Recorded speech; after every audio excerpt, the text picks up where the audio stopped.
Amis fidèles de l'émission Qu'on se le dise, bonjour, bonsoir, selon l'heure à laquelle vous nous suivez. Nous sommes très heureux de vous retrouver après une longue durée d'absence. Ce jour, absence due indépendamment à notre bonne volonté.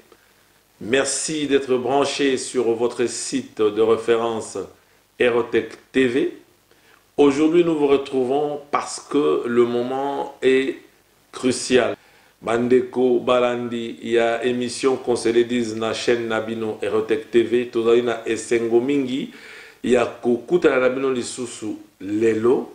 Vraiment, tozali na ba information ebele, mais pona kobanda na mokolo ya lelo poto pesa bino. Ton lisusu ya sika na émission na bino oyo bomesana ki kolanda na basanza oyo elekaki tozali na ndeko oyo toko développer na ye ba sujet ya lelo émission ya lelo mingi toko sala analyse sur 2 ou 3 points politiques oyo ezali koleka na mboka na biso, notamment situation ya bandeko na biso oyo bazali kobengana na Angola. De l'Angola ces derniers jours, dans des conditions inhumaines. Les expulsés font état de pillage, d'incendies de leurs maisons, de personnes blessées ou tuées par les forces de l'ordre et des civils angolais. Une dame, arrivée à Kamako au Kasaï jeudi dernier, après avoir vécu en Angola pendant 12 ans, relate avoir vu 3 Congolais tués par balle par des militaires angolais à Lucapa. Les soldats nous ont expulsés par surprise. C'étaient des bérets rouges. Ils étaient habillés en rouge. Ils entraient des maisons et prenaient les biens. Nous nous sommes dispersés. Ils lançaient des gaz. Ils tiraient des coups de feu. C'était comme une guerre. Quand ils tiraient, nous nous enfuyions. Et ils profitaient pour emporter les biens qu'il y avait dans nos maisons. Selon elle, il était alors impossible pour les Congolais de rester là-bas, après incendie de leurs maisons et pillage systématique de leurs biens. Ce n'est pas une question de documents. Avec ou sans documents, ils nous chassent. Les gens ont perdu beaucoup de choses, des marchandises, de l'argent. Nous sommes sortis bredouilles. Ils nous ont transportés, à bord des camions de marque, Kamaz jusqu'à la frontière. C'est la souffrance, a témoigné. Yami Balé na Angola pe na Israël.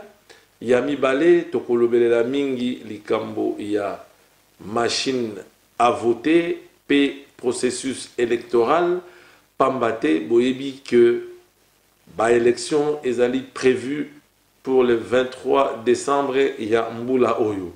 Alors to décortiquer un peu boni makambo ezali kolekana pambate totikali kaka na sanza moko na yami sato tokotala un peu comportement ya ba leader politique na biso de manière globale na ndenge bazali ko se préparer pour na maye etali élection et wana oyo tozali kozela élection pambate parce que mboka bino moko lokola boyebi ezali vraiment na likolo ya cric. Mboka ezali na likolo ya cric, peuple azali ko souffrir, mutu nyonso oyo azali mwana ya Congo azali ko souffrir. Kimia ezali lisusu te katina mabota, kimia ezali lisusu te katina oyo nyonso abengami peuple congolais. Yango tokofandela lelo na ndeko na ngai poto meka ko analyser un peu ba situation oyo esalemi bongo.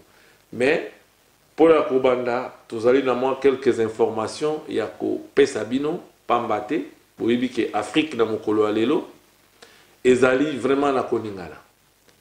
Ba élection esalemaki na mboka Cameroun. Boyebi ete président ya kala na kombo ya Paul Biya asali bongo 36 ans na pouvoir. 36 ans ya pouvoir dictatorial parce que atikalaki kokabula yango te. Lelo ba élection esalemaki dimanche kuna ba résultat nango ebimaki lobi. Et bien likambo ya kokamwa ezali pe ya kokamwa te po essayer balengi nango en avance. Président Paul Biya a outi ko gagner ba élection avec 71 to 71% ya ba voix. C'est-à-dire opposition ba poli na ndenge ya mokete.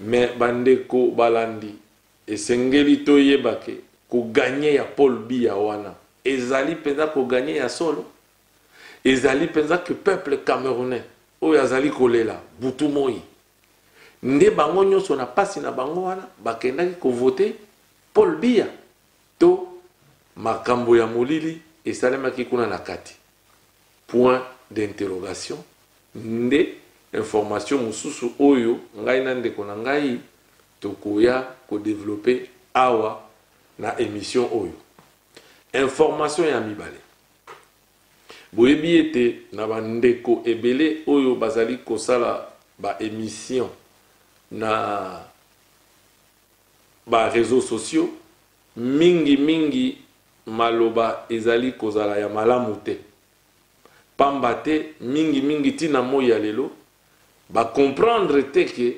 mboka bana mboka esengeli bazala uni po babunda po na cause moko particulièrement ya mboka na biso lelo bino banso boyebi ete peuple congolais dans son ensemble alingi lisusu pouvoir dictatorial oyo ya monsieur Kabila te oyo azali ko diriger biso depuis 17 ans te mais soki tolingi tolonga pouvoir yango esengeli tozwa comportement nini esengeli tozala na maloba nini esengeli tozala na conduite nini pour la population na biso mais ezali likambo ya pasi pamba te ba mingi bazali koleka na réseau social to na ba réseaux sociaux pour na stigmatiser une catégorie à population ou une tribu à population pour na ko meka ko zongisa biso lisusu na ndenge oyo tozalaki kala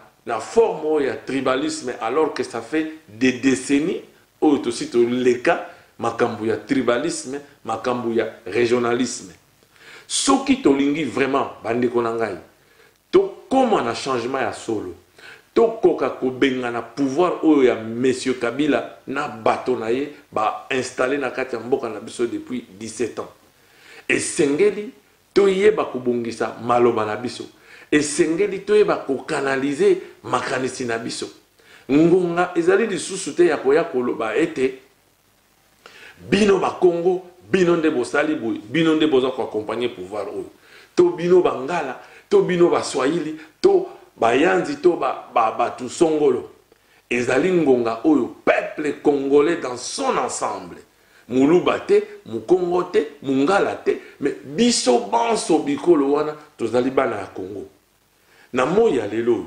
ezana muluba te ezana mukongo te ezana mungala te to muyanzi to mubunda to mutu ya Bandundu mutu ya Kasai mutu ya Lubumbashi mutu ya Bakongo oya koki koloba ete yazali kimia makambo ezali koleka bien epai na ye po peuple nyonso azali kolela na yango toko beta sete na likambo wana pamba te yango nde ezali koya ko diviser ba peuple yango nde ezali koya ko diviser bana mboka pe ezali ko fragiliser ba organe na niveau ya ba citoyen oyo nyonso ezali ko bundisa pouvoir oyo moyen ete tozwa ba stratégie ya malamu tozwa ba stratégie efficace pona ko bundisa pouvoir oyo ezomona na te pamba te maloba na biso moko comportement na biso moko ba analyse na biso moko ya situation ezali ko fragiliser biso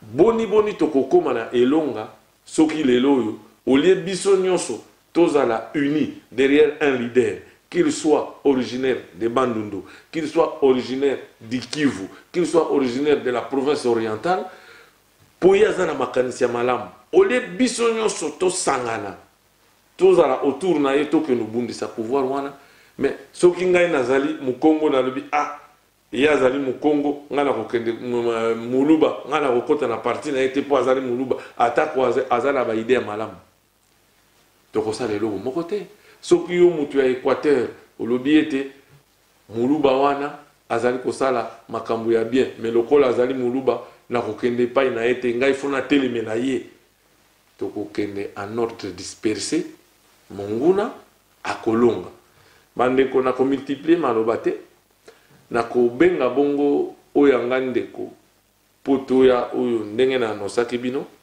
toya to développer na ye moi ba sujet oyo na pesaki na bino na bandeli ya mission. Ok, lokola na anosaki bino ndeko na ngai ye wana azali pembeni na ngai na kombo ya papa Jean. Merci. Jean Poi yende to ko développer na ye moi ba sujet oyo to anosaki bino. Jean, bonjour. Bonjour papa, bonjour. Boni basango ya mboka na mokolo alelo. En général d'abord. En général basango ya mboka na ganti bandeko mingi balandaka biso na Erotech TV batindaka ba vidéo ebele ndenge oyebeli yango batindaka ba audio ebele ndenge tosengaka de manière à ce que tout diffuser mais na ganti avant tout diffuser comme mutu na mutu azana capacité na ye mutu na mutu azana domaine na ye na kokaki te nazala au four et au moulin na lobaki yo nde kolo émission oyo donc qu'on se le dise yo mutu ko développer bien et puis bah, je ne peux pas passer sans mentionner que ozali juriste de formation ndenka na loba que na chaîne na biso to passera n'importe qui te pour aya quoi boyer n'importe quoi mais to nga to passer mutu moko azana niveau oyo akoro développer lisolo pe bat bayo kiango donc na moi lelo esengweza pona ngai en tant que manager à chaîne et puis yo en tant que présentateur il y a émission zo maîtriser très bien merci beaucoup surtout d'avoir accepté au reprendre activité na yo toyebi mingi que ba vidéo o tozwaki pona zongela na ona bandaki nango eza ba vidéo oyo tango tali yango kolela maya misu ezotanga pona mboka oyo c'est vrai que biso tolonga mboka kala mais tolandaka na musika esika biso tozali tolandaka un petit peu o elekaka comparativement ya ndenge biso tovivra na mboka oyo epesaka maya na misu nakanisi ezali avis ya ndeko nyonso oyo alanda biso na Erotech TV ako conclure réellement que na poto vie eza ndenge moko na Congo te mais totiki ba famille totiki ba mais tant tout monde a bato les nzala tous les 4 matin tindela ngai kabela ngai ce qui n'est pas le cas pour la bandeko baza aux États-Unis ou baza na Canada tout le monde a mukanda te tout le monde a message te que tindela ngai pour na zuli paté lelo ndenge oti ko lo bango na introduction na yo tomoni o ezoleka na Angola tomoni o ezoleka na Angola elelisi bato ebele elelisi bato ebele pourquoi puisque biso toza ba kinois toyebi mboka wana très bien depuis maternelle d'école primaire tout ça totanga na bato o tozaki même pas causer ko benga ba zombo puisque ko benga mutu zombo na wana ezaki loko insulte et puis na l'air tozo ko la pa période wana pe okoyeba te mais pourquoi bazo benga muzombo tant to bando ko la un peu ba yebite muzombo biso tozo ko zo muzombo lokola kaka ekolo moko ya Bakongo mais voilà justement exactement bazo yebisa biso pe ndengwana que muzombo ezali village moko boye ya Bakongo donc Bazaïr dans le temps et donc bazaki bandeko na biso to kolina ba jazongo ba ndozwao to kolina ba joao kutu tozala na bango joao tozala na bango biso tozwango bato Bazaïr eza combo normal eza combo le roi nani ntimba nzuzi c'est pareil baza bandeko na biso mais ti toyoko mona que non ti ndenge bazwaki décision tant bazwa indépendance bazonga na bamboka na bango à partir de ce moment là to bandi comprendre un petit peu que donc bato yo bazombo donc bazala bato ko ekolote à partir de ce moment là bato bafungoli babimi donc bazombo to zawo benga bazombo bazalaki bapaya puisque biso bazali ba San Salvador wana ezali mboka moko na Bakongo donc bazozonga epa na bango bazwi indépendance oyo balingaki bazongi batiaki bango na vie na makasi te bazongaki librement moko oyo balingaki pete tozaki na bavoisin babino ebele batikalaki ebele et puis bazaki inquiété te mais na moment wana échange eza kosalama bato bazolongwa Congo Kinshasa bazokende ba commerce na bana Angola pe bazongi ba angolais pe bazakoya bazongi voilà mais ba période mo botan bazaki na Kinshasa tozomona bake royal o bake ko toucher ba mbongo mais mbongo o te biso toza ba réfugiés mais réfugiés zani ndenge biso moto yebi na Kinshasa donc il découte au muto aza réfugié toyebaki yango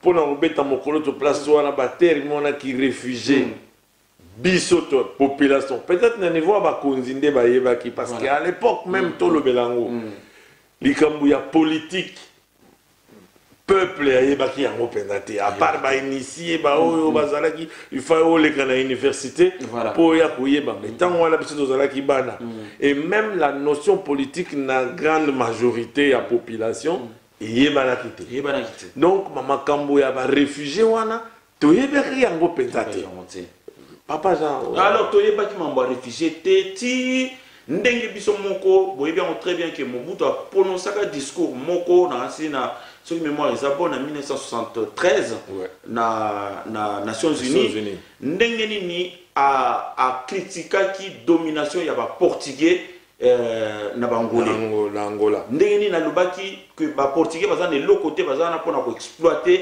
ba angolais Mobutu a betaki c'était na place wana a côté bango na ndenga mokete donc c'est-à-dire que ba portugais ba kende ko sala poto oyo ba konzi mususu ya Afrique ba sepelaki na moté mais tant bande ko na bazongi ba komi pa na bango ba yambaki bango très bien ou bien batikalaki très bien mais à un certain moment mboka bino monde boyebi que bato baza na pouvoir donc ko tambola na politique na économie eza malamu te bande ko bandi ko bima pour mingi bazali awa na obino olanda biso boyebi très bien que mingi boleki na Angola tant boleki na Angola bayambaka bino très bien et puis boleki na Angola te puisque Angola et les gars Kinshasa les Rwanda bozaki ko s'inquiéter ou mais to komi na mboka moko ndeni toilette ezala te est-ce que yo uta Kinshasa otikala olana ndaku moko na kata Kinshasa wana ezala na lemba bandaku ba Belge batika ezala na bandal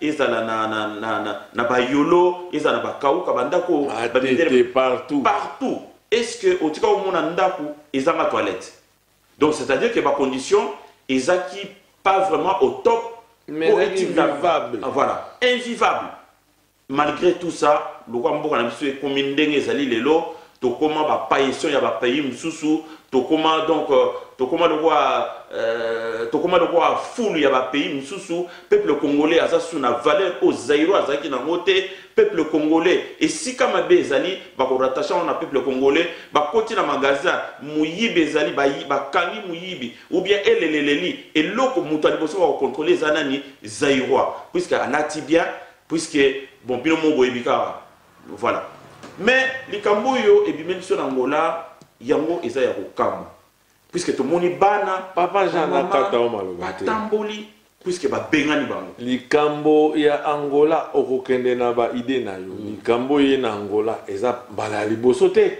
eza mbala liboso te na histoire na ebi que mbala ebele ba angolais ba procédaka de manière brutale boye ya ko bengana ba zaïrois déjà à l'époque oyo nyonso bazako ken ba zaïrois ebele ba perda ba vie na bango na frontière ya Angola ba zaïrois ebele ba perda ba mbongo na bango ba biloko na bango na frontière ya Angola mais dans tout ça gouvernement ya Zaïre to ya Congo et loko moko esalate pendant tout ce temps là na mboka na biso tozala kaka na ba angolais ou ba botama ba kola bazalaka wana ils n'ont jamais été inquiétés mais toyebi banda ko na ba ba boma bazairwa ngai na zana ba ami na ngai propre ba kenda na Angola déjà dans les années 2000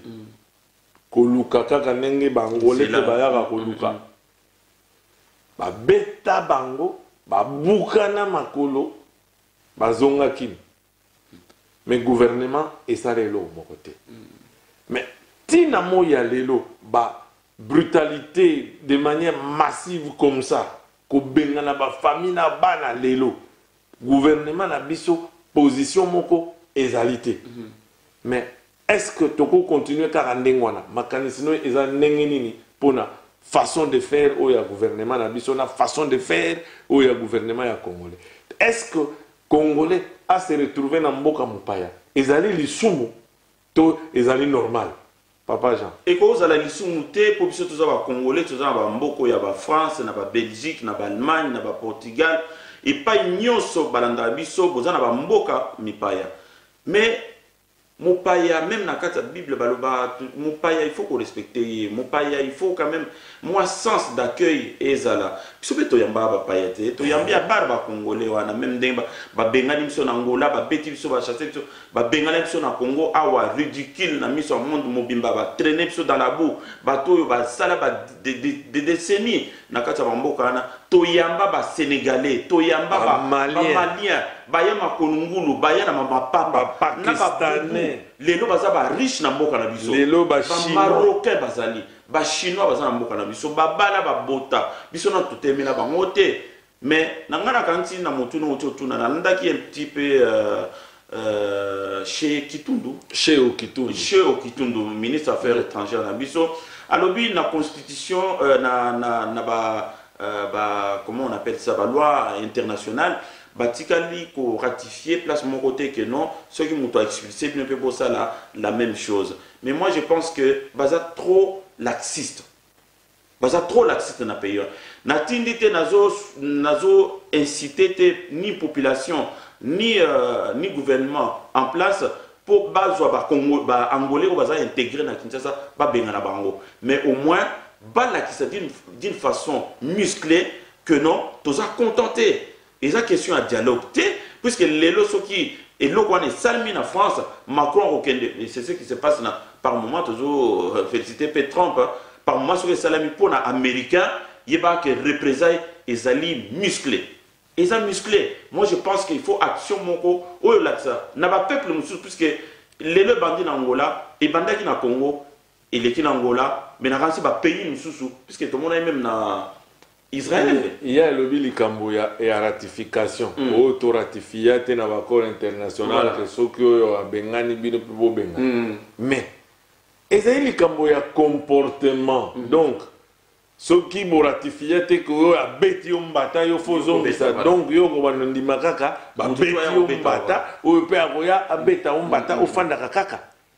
Mais ceux qui a gouvernement angolais yende aza construire police na ye abengana ba congolais de cette façon là ou abengana toyebi ki argument na bango bakoloba ke ezali kaka ba congolais te ba bengani batu nyonso mais ba image oyo biso tomoni eza ba congolais ba congolais soki bozo bengana na bango na mboka na bino il faut ko beta bango il faut ko humilier bango on dirait ba nyama. Est-ce que moyen mususu ya kosala pona ko bengana bango moyen ezali ko considérer batou les moyens koya na bango existe kokotisa bango na avion bozonga na mboka na bino mais tala lolenge ba image ezali ko lakisa biso na bana beta na basi mais mutu wana mabeni ni ya sa mabena ye ezali kaka po aye na mboka na yo franchement il faut ko beta ye na lolenge wana.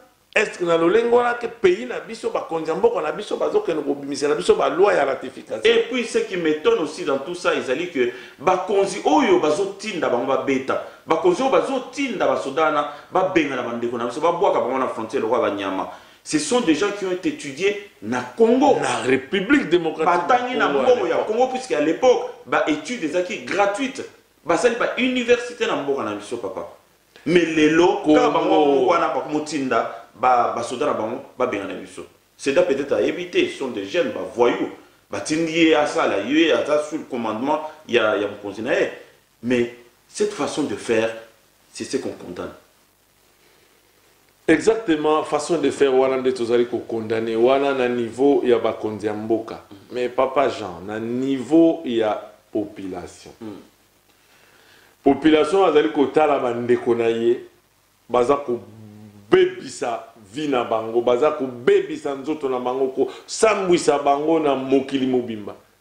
population esengeli pe atala kaka bango boye atika kaka boye alors que bandeko na ye bazokufa baangolais mosusu pe baa na mboka na biso mais population ere moko boye il faut pas réagir à mon sens bon là qui ça quand même mécontentement na ye même si akosala na ndenge wana te mais quand même population il faut alors qui ça quand même na face du monde que to sepeli te ndenge bazosala biso ndenge wana eloko ngai na uti ko remarquer puisque na mona na mboka mosusu ezali que bangolais o basé pa na biso puisque les autres na bi que bino bandeko o bolanda biso na Kinshasa na bamboka belé puisque même awa na bamboko to fandi toza pe na baninga mususu o bazali bangolais donc j'ai fait allusion à mon frère Celio Ambrosio azali angolais na moni atindela ngai message vocal donc nakata message wana expliqué c'est pas lui qui a parlé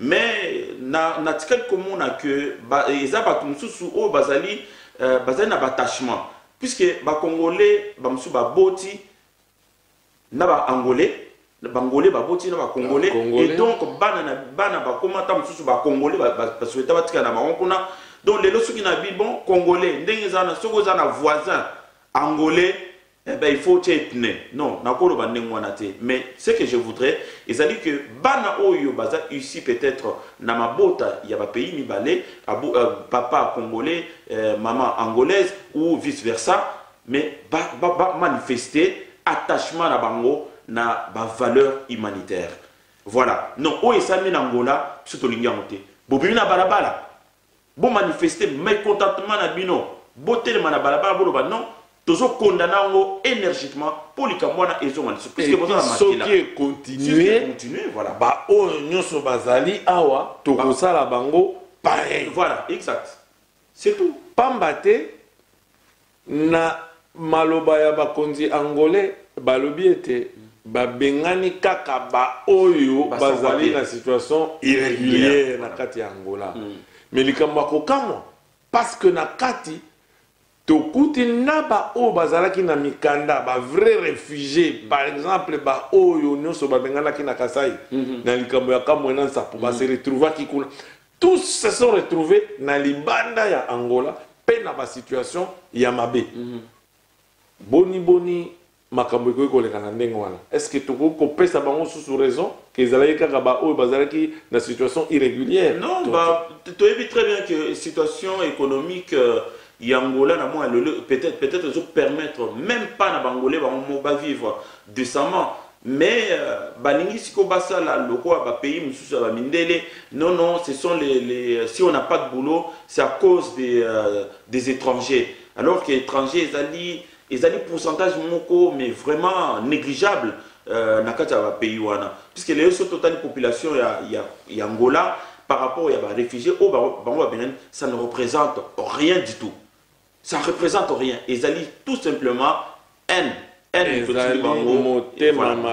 motema mabe oyo peuple angolais azali nango na peuple congolais mais angolais azali kobosa na ete peuple congolais ayambaka ye lokola ndeko na Congo tangu yebi tumbe zalaka kuna na mboka na ye peuple congolais ayambaka peuple angolais abindeko yaka peuple congolais aidaki angolais pour la libération en mboka na ye na joug colonial oyo ya ba portugais to bundisaka ba portugais Afrique mo ba telemelaki ba portugais bobima bolongwa botika ba portugais en paix bazala mais lelo oyo ekomi likambo ya haine na ebité est-ce que Congo ndenge ezali population pays monene ndenge wana et dépendaka na Angola pour na vivre est-ce que mboka lokola Angola nde komisaka ba congolais ba mvuama batu ya mbongo munene na banzi te ezali bongo te bandeko oyo bazali kolanda biso bazali na Congo situation oyo je crois que ekoki continuer boyete il faut to la kisa mécontentement na biso atako bakonzi na biso boyebi kaka situation politique ya mboka na biso déjà pona mayemaza de kana mboka na biso moko bazali ndenge wana bongo ndenge bazo benga na biso na ba mboka na bango kuna population na biso ekolobani ba benga na biso na Brazza ba benga na biso na Angola plusieurs fois likambo ezala raté Et sengeli biso moko ba peuple to se prendre en charge ndenge papa Tshisekedi ayebisaka biso. Tozala mayele to misimbana entre biso po ete ba situation ya boye ezonga lisusu te. Mupaya o azali environnant na biso atosa pe biso ndenge biso totosaka ye na banza papa Jean ezali matea o wana tokoki kopesa na population ezali ndenge wana papa. Donc biso tolingi kimia ezala na moment oyo où l'Afrique entière est déchirée par la famine, par situation politique, par mambo belé tozala na kimia entre biso na biso. Tozana te pona koyebisa bandeko ke non bozwa bambeli soki ndenge nini, mais franchement mais le peuple congolais a conscience et surtout nazo condamner nazo beta sete na mutu oyo atinda ki premier message il y a un message oyo circuler na ba réseaux sociaux azo finga ba congolais ngana kanti peut-être que Moutouana azali de son propre chef ou alors azali batindi na politique et puis comme ça azolo ba que non et cause à la paix machination et outil na gouvernement na biso pour na olexa que non voilà balingi binoté bo benga na bango et puis biso to tant ko intervenir ba mona que non biso to zala pour na rocha. Et que cause la hypothèse plausible voilà. Parce que ce qui te montre laxisme et ba continue biso et puis te montre totalement ba position il y a gouvernement angolais na mikolo leka qui a contre pour aujourd'hui ba identifier en côté voilà. Tu vois puis outil Kinshasa même ou bien et vanité donc c'est ça hypothèse plausible parce que ce qui peut totalement comportement ba continue la biso face à les Cambo hypothèse wana tokoki écarter yango te etikali kaka hypothèse mais soki ezali vrai bakonzi ya mboka na biso bazali bongo bandoki ya solo bandoki pamba te nyonso wana ekozala kaka mpona intérêt na bango mais intérêt na bango mpo bakokende nango wapi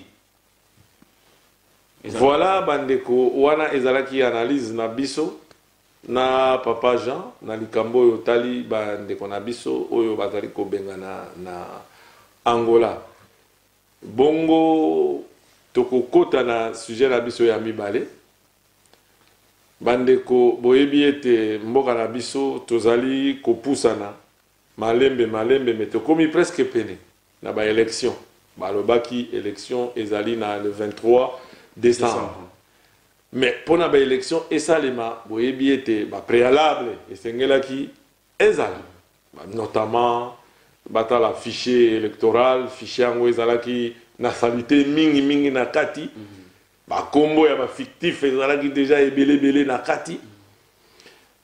Il fallait libération ya ba prisonniers politique oyo nyonso bazalaki ba oyo bazali na libanda mboka fallait bazonga na mboka ba libérer politique tozo lobela nyonso wana tout ezalaki ba préalable à yambote to koma na ba élection. Mais na mokolo alelo, est-ce que ba préalable nyonso wana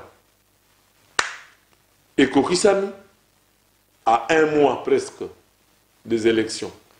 Ba préalable nyonso wana ekokisami to ekokisami te nde tozo kundola yango awa.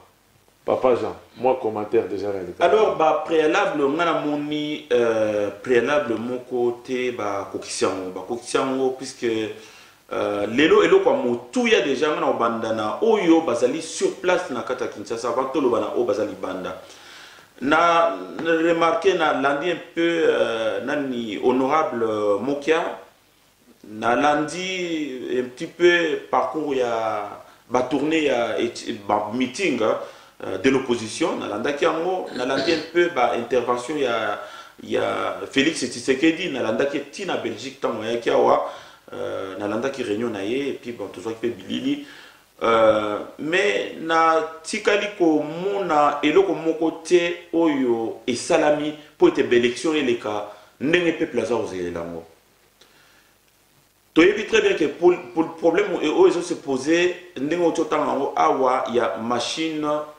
à voler ndenge bazo bengelango machine à voter to machine à voler eza machine à voler ou machine à dauphin. Voilà. Machine à voler, machine à voter, machine à tricher, machine à dauphin. Machine à dauphin, na Chadal. Chadal. Donc c'est comme na kata machine wana na oyo bango bazoloba ta on alandi bango na bokebi bazoloba ete machine wana ceux qui vraiment va utiliser ngo, c'est-à-dire que bakobimisa liste ya batu bakobimisa par exemple tout exemple il y a 5 personnes yozo mona 5 personnes tant que yo voté ou cliquer par exemple sur Félix Tshisekedi ou Bemba.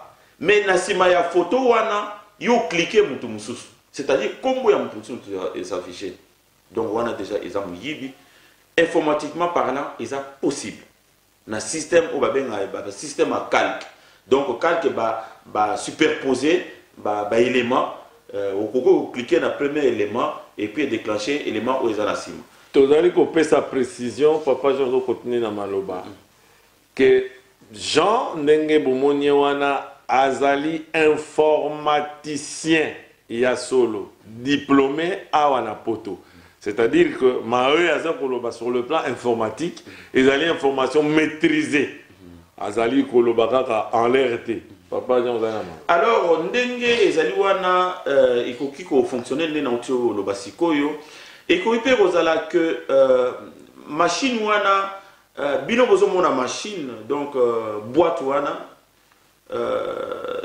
mais la programmation et que paramétrage, puisque il y a au moins un paramétrage, tout le monde n'est pas avisé, tout le monde n'est pas averti, de manière à ce que aille la programmation où ils en asiment, programmer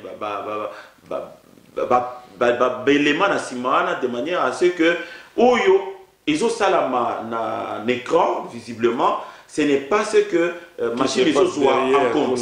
Voilà. Donc voilà, pour tout un langage compréhensible pour tout le monde. Donc c'est-à-dire que yo ça yo on a écran avec des icônes, on clique sur l'icône boye, on dit bon c'est ça, mais c'est que ils ont traduit en ciment, ce n'est pas ça. Puisque carte puce ils ont ciment, ils ont programmé autrement. Et ça c'est possible. Et tout le monde n'est pas à mesure, il y a pour vérifier en haut. Lelo narati ndeko moko a évoqué problème sous alobi machine wana ekoki koya etant voyé déjà ekozala problème naba comment on appelle ba commune rurale ezali ba commune moko ezali électrifié et comment la machine wana eko fonctionner kuna. Bon, oui, l'accès hélicoptère, il paraît l'accès hélicoptère, batterie, batterie, mais batterie c'est là. Bisogno sotora mikila poto. Au cause de la batterie, mais batterie on a payé et aussi le long de là. Bon, ce qui batterie on a essayé. Il y a que batterie nous peut aussi là et déprogrammer tout ce qui a été programmé derrière. Parce que mon enregistreur quitté. Puisque mon enregistreur quitté. Est-ce que Batouana baza mieux formé pour vraiment résoudre le problème éventuellement ce qui est comme une bango bon ils ont grand problème ce qui to les qui na opposition les autres ont dit là oh non voilà les autres vraiment il faut vraiment pouvoir en place il faut vraiment tokende en bloc opposition au bas tokende la candidat unique choisi par nous-mêmes pour représenter son élection pour tous les mouvements forts. Et puis, tout va dans la simanae. Candidat unique. Nakata yo mama loba muke tozonga nan to telemana nous place ya machine ya dauphin machine à nani parce que yo zali informaticien ya solo lelo papa Jean batu belé ba expert belé soi-disant ndenge baleki kuna tolanda ki politicien mususu ye azali candidat côté majorité il y a lobby à 90% nanga à satisfaire par rapport à l'inquiétude il y a zalaki nango à satisfaire na machine wana donc il y a zalaki na kati il y a rencontre zalaki na ba mokia ba nini tout ça il y a le leader à 90% nanga à convaincre à moniter pourquoi bakoboya machine à voler auto machine on a ça touché par naé donc mais changer malo sur le plan de droit, tozonga, loi électorale, et c'est bimaki. Si on tomonaki, basanganaki na stade de martyr, na libanda wana, bango nyonso ba oyo, batu ya Katumbi, Tshisekedi, batu ya Martin Fayulu, tous les leaders, Mozito, Matungulu, basanganaki, koloba la population était, bango bazali uni, bazali prêt ya kopona, candidat moko, mais basengaki pe na peuple a trahir bangote. Mais au jour d'aujourd'hui, na ba nungu na makambo évolution nyonso tozo yoka oyo. On est vraiment sûr que candidature commune ya opposition wana nenge balobela ki yango ezali susu possible tote. Bon, la dernière information ngai nazo yoka que biso nayo toza na Kinshasa te, toza vraiment na kati ya mambongisa miwana te pour na élection, mais oyo eza komona na ezali que nazo mona on dirait Etienne Tshisekedi azozwa moi Félix Tshisekedi pardon, azozwa un petit peu moins recul. Azozwa moins recul, mais selon Batu eza oh non voilà ndenge zawana azozwa recul puisque alingi tant Chadar a repassé, bon déjà Batu bazolo non Chadar a repassé le président de la République et Félix Tshisekedi a repassé premier ministre. Moi je pense que Batu bakoki toujours koloba. Batu bakoki toujours koloba et Félix Tshisekedi azali mutu onga na moni na comprendre un petit peu idéologie nae. Si il marche sur les pas il y a papa Etienne akoki jamais kondima na bitumba nyonso yo ebundami à finir premier ministre, à finir la primature. Soit à la primature, je pense que na place lelo il y a premier ministre Tshibala, il y a Félix Moutouna, mais ce qui a boyaki, c'est puisqu'il y a un gouvernement moko oyo ekoko bimisa peuple na nzala, oyo ekoko bimisa peuple na boumbu, oyo ekoko bimisa peuple na et oyo ekoko permettre que batu nyonso baza na mayele na bapoto ou batangi ba classe oyo ba travailler ba pays na ba pays mutu na mutu azwa même expertise na e na kati ya Congo pour un Congo meilleur. Aux monde mais l'intimité que Félix a kozala. Mais le problème aujourd'hui qui se pose, et c'est le problème, il y a candidat unique. Candidat unique, naïu nangaï, tozo comprendre pourquoi les politiciens, perception combo il y a candidature. Oui papa, mais au lobby, Félix Azo a un peu de recul, alors que Bissoto yebi que wana ezali oyo oyo l'Obama. Donc en réponse peut-être directement à Batou o bato comme que non Félix Ndenge ezana azwa ni na premier ministre. Moi je pense que ce n'est pas dans ces azwa premier ministre est-ce que ezali makambo ya ko ya komo yokana yena Shadari pour que Shadari soki a bimi a nommé. C'est comme si coalition et c'est comme si majorité basaki na mututé ya ocha premier ministre baki aux en opposition bacha premier ministre. Moi je pense que l'hypothèse wana na kolongola yango soki vraiment tozali kokena ba élection Tshisekedi Tshilombo o azali candidat pe na kati ya ba élection yango pour candidat président de la République ayebi ki azali na camp opposé na Shadari na kana ye azali na batu ebele ya mayele pe batonda kuna bapoilu na likanisi nini iye akokoma président bongo abenda Félix Tshisekedi premier ministre à moins que eza na likanisi ke bango batu ya majorité to batu ya FCC bazali kosala coalition na UDPS. Oui mais soki ezali coalition ezate et oyo atikali candidat oyo kuna pe atikali candidat FCC etikali regroupement politique UDPS etikali parti politique oyo ezali na ndenge nango ya opposition hypothèse wana na moni yango malamu te ekosimba te mais lelo tozali koyoka nungu ete Félix Tshisekedi ye na Moïse Katumbi bakabwani bazokabwana pour na nini est-ce que vous avez une information, est-ce que vous pouvez faire ça moins analyse dans le Cambouana, pourquoi bangonde tout le monde qui bango uni bangonde basali biso ba discours que bazali ensemble ba kokene na bitumba otina suka Moïse Katumbi oyo tango ya Tshisekedi ayaki kotia maboko alobi papa Tshisekedi biso toza sima na yo oyo alobaki décrispation politique et ça les mangana leki Congo te ata balobi ngana kozonga te botika na likambo na ngai Congo ekende liboso boni lelo Moïse Katumbi wana akoki koya kokabwana na ndeko na ye Félix Tshilombo Tshisekedi pona likambo oyo ya mutuya etali ba élection photo kene nango lecture na yo ke kozala ni ba motivation ekoki kozala nini pour ete lelo bango oyo to mona ki bango toujours ensemble bakabwa. Alors ngai elo moko na kondana congolais ezali que yamwana kutu émission oyo to sepela to sala mouvement na ngala poto kana vraiment très bien puisque bandeko ebele pe bakomaki bon tant to bandaki en français oh non voilà neni émission wana bozo ça en français alors que makambwana etali biso bozo ngabo ebisango banani baminde couchignon sur la population voilà faut bayoka tout ça.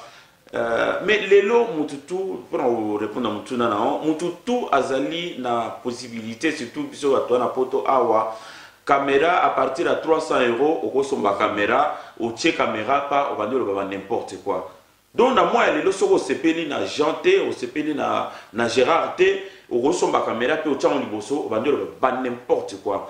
Ngana tiko yo ka déclaration politique mon côté nani Moïse Katumbi azala na poto pourquoi ça les déclarations te Paul Bakeno ngai même ceux qui mutonga za zoba ndengeni na position au Congo za na lelo na limite que mutu moko ako sazarder azo poids wana ya Bakeno ngai na kabwana mutu boy pona ko affaiblir opposition en tout cas ba ndeko o bazana possibilité ya ko tchambongo na ba caméra pour ba boyer n'importe quoi botika biso kimia botika vraiment batika biso kimia sauf yo so za na information concernant Moïse Katumbi, c'est parce que on a Etienne Tshisekedi, mais moi je ne vois pas pour quel intérêt Nani Katumbi a Kokabwana non seulement Nati Tshisekedi, na opposition, puisque qui dit Félix Tshisekedi fait allusion à l'opposition actuellement à Kinshasa. Na Moya Lelo, donc à la position où se trouvent les choses, je pense que l'intérêt va la uni de l'extérieur ou de l'intérieur. Intérêt wana ezali peuple congolais, ezali souhait à peuple congolais. Peuple congolais mobimba azali kolinga opposition ezala uni pour combattre FCC candidat FCC Shadari. Pambate population ezali meurtri na minute oyo na kati ya mboka na biso moko ta ko beta tolo ke ezali malamu à part quand il y a ba tricheur. Ba au moins ndambo wana o bazali pembeni ya Kabila ba miette bazali kozwa bango ba ko beta tolo. Donc peuple congolais mobimba souhait na ezali que opposition ezala uni to présenter candidat moko pour peuple congolais akoka ko battre candidat ya FCC où ezali regroupement politique au basangani autour ya Kabila comme vous le savez. Bangonde ba gérer mboka na biso pendant 17 ans. Et pendant ces 17 ans, il y a exercice ya mboka na bango. Peuple biso nyonso tozali kolel. Banzela ezalité, transport ezalité, économie ezali ya kukufa, nzala population fonctionnaire le lozo futamana mbongoni. Dollar eza soki na 115 fonctionnaires baza kufuta ina to ya 92 ou 92 euros. Dollars, est-ce que ezali normal? C'est normalité. Donc, souhait la population na minute oyo. Population ya solo, opposition ya solo parce que na ebiete population mobimba dans son ensemble azali contre le pouvoir de monsieur Kabila. Parce que le pouvoir de monsieur Kabila n'a pas su soulager la misère ya peuple congolais en général.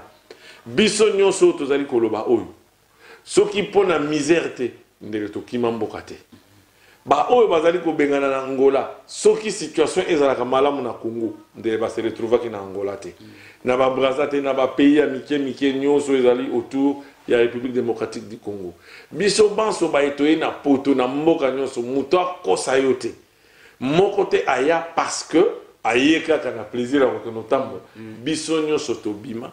Tosisi ba classe wana musala ezali te, moyen ya kolia ezali te, bovandi na baboti bozali kotalana banda tongo tipoko sans rien faire. Na yango nde tobandaki kobima to se retrouver na bamboka oyo po to sa la vie normale. Alors souhait ya opposition ya peuple congolais nyonso lelo ezali ete opposition a présenté candidat unique pour faire face au candidat de la majorité, combattre et puis to diriger mboka autrement. Nabanza souhait ya peuple nyonso ezali bongo oyo wana changement oya changement. Alors maintenant que tu commis à 2 à 1 mois presque il y a ba élection, peuple congolais dans son ensemble genre na bandité que à permettre to akotika kimia un leader politique soit-il de n'importe quel parti ameka kosala bulu na makambo oyo bango bazali koyokana toyoki ete banungu nungu ezali parce que na mboka na biso ebandaka kaka boye na sese tozoyoka banungu nungu wana mais tozali kokebisa ba leader politique, tozali kokebisa ba leader politique ya oya opposition botika ko drainer population na bamposa na bino po ba o tozalaki na bango groupe ya Chibala Olengankoi na ba misusu wana babendanaki balongwe rassemblement bakei boyebi suite nango conséquences ils sont arrivés là-bas ba commandé batuya ya Kabila bazalaka suna likambo koloba te na ebité soki na kosi lelo le premier ministre Chibala soki azalaki vraiment la ba ambition comme opposant yem tosalaki 36 ans boni ba élection yango ezali koya toyoki ata epai moko azali candidat te. Olengankoi pareil ba oyo nyonso bakendaki na bango pareil. Est-ce que tokoki koloba ke bazali ba opposant ya solo ba c'est tout fait comme acteur politique ou bazali lisusu ba acteur politique ya solo? Papa Jean, lecture na yo pona likambo. Non mais pour la Likambwana na moi lelo nde toyebeli Congo toyebeli pe na ba pays Afrique mususu yeba ke tant ozali nommé puisque un premier ministre azali élu azali nommé et donc autant oza nommé ben oza na devoir il y a respect na muto a nommé yo et donc qui dit devoir de respect eh ben donc oza obligé au mettre en pratique oyo nyonso asengi yo sala. Et donc ce qui politique il y a oza likolo na yo ezali politique ya buzoba ben buzoba na muteko panzana, c'est ce qu'on est en train de vivre aujourd'hui. Na moi lelo tokolo bate que na kata Congo so OK. Moi j'étais na Kinshasa, na komi na Kinshasa, j'étais très bien logé na hôtel de luxe sur 4 étoiles sur 5 étoiles. Mais quand je regarde par la fenêtre, hein, je vois les gens marcher. Je n'avais même pas envie de manger. Population. Moi, j'avais un restaurant, j'ai mangé au restaurant, comme en Europe. Mais tant que yo tourné mon Congo, autant de bapazo tambola, à toki chemise, ezaki pembe comme jaune, à zo tambola malembe, nzala na ebisio. Opposition, bali vraiment na possibilité de soucier koko sa peuple dans moment oloté. Biso tozali kotale la bango, po ete tolingi biso banso. Le 23 décembre, tout le monde la situation où machine à voter, tu es biété, tu constate la yangote, à moins que makambo mususu et bakisama. Mais souhait na biso yali opposition, babi misela biso candidat moko, ou biso banso to ko voter pour être tolonga majorité oyo ya Kabila, to ko isa pouvoir wana bongo to kene na pouvoir ya sikana. Éviter papa Jean Ozaki na maloba. Non, mais c'est vrai que opposition, bah, koki ozongi là, oh, bah, ça a 2006, bah, ça l'a en 2011. Donc, acceptant les sous-soutés, puisque Tozana mis sous la mission à braquer sur l'organisation, na côté na bango to ebandeni bazo tambola puisque mingi les loto to moni ba diplôme bah le bi bon oh bah ça docteur en droit oh bah ça bah ingénieur en tel oh bah ce qui ndéni oui tout le monde en haut mais tout le monde en peine à quatre organisation pour tout le monde que non et loko ils ont organisé par batanga pour une fois au moins pour une fois voilà qui s'habille sur que bali ba tambola na tout le monde ba classe batanga na ba poto bali na souci à population non ngazo ils a passé na opposition na zo mon on dirait mon mutazo kende pour na poche na emoko pour la liboum na emoko pour la honneur na emoko vraiment écosimba donc ce que ça ndenge wana de ba Macron voilà et l'ingaki ba France l'ingaki ça ndenge ça boité to moni ba inondation et salami Macron s'est déplacé à tiki nyo son Élysée mais à quel proche à peuple opposition bo ça ndenge moko bo s'approcher na peuple les a Kinshasa terre peuple les a ba Congo te puisque ça pembeni peuple les a pe beni peuple les a bunya peuple les a botembo peuple les ali kamwana sapo simanimba ka peuple ya mwana kenge partout bokende bisika na boyeba puisque yo olingo zo pouvoir tant yo olingo zo pouvoir déjà bozo kana bien te to éviter ceux qui opposition ou bien majorité mu bozo pouvoir mais tant bozo pouvoir wana to bon surtout ça ne liga qui opposition to zo pouvoir mais tant yo zo pouvoir et que yebi souci ya population te et l'on que ça et comme problème tozongi kaka na case du départ ndenge ezalaki or souhait ya population et ali kozonga na case du départ te tolingo tolongwa place tozalaki pamba te toza koloba mikolo nyonso mboka na biso ezali na nkita ebele mboka na biso ezali na boye bato mosusu bazali koyiba yango mais biso moko peuple congolais jusqu'à quand tokovivre na situation ya précarité oyo il faut tolongwa na situation oyo tojouir na bomengo nyonso oyo nzambe atia kati na mboka na biso. Merci mingi Papa Jean pour l'analyse ya lelo et sengo ezali mingi na biso. J'espère que là tobandi tozongeli vraiment masolo ezali ebele banalise ezali ebele. Bolandaka biso toujours na site oyo Erotech TV. Tozali wana pona bino ba suggestion ba question oyo bozali nango numéro ezali ko s'afficher wana bo benga ka biso bo pesa biso ba suggestion na bino ce qui peut boyer na ba sujet oyo bolingi to lobelela bo komela biso yango kaka na numéro wana bozali komona wana botinda ba vidéo numéro wana botinda ba vidéo na ya WhatsApp donc botinda ba vidéo botinda ba audio ndenge bo mesana botinda bo partager surtout pour la bande ko balanda oyo tozali koloba awa bayeba pe bayoka sangwa mboka po biso ndenga tolobaka Papa Gérard que ba information sur de fizaka tozon na YouTube te tozon na Facebook te donc et ba information oyo ya solo tozali ko sala fouille ya information et to traiter ngo to analyser ngo na bino elongo. Vraiment merci mingi na bino banso bozali kolanda to bokolanda biso bo liker bo s'abonner na site na bino bokozalaka vraiment déçu te. Prochain numéro ezoya kala mingi te. Merci et bonne soirée. Bonne soirée, merci beaucoup. Au revoir. Merci. Allez. Au revoir. Au revoir. À bientôt. À bientôt. À bientôt GG. Merci beaucoup. Et voilà.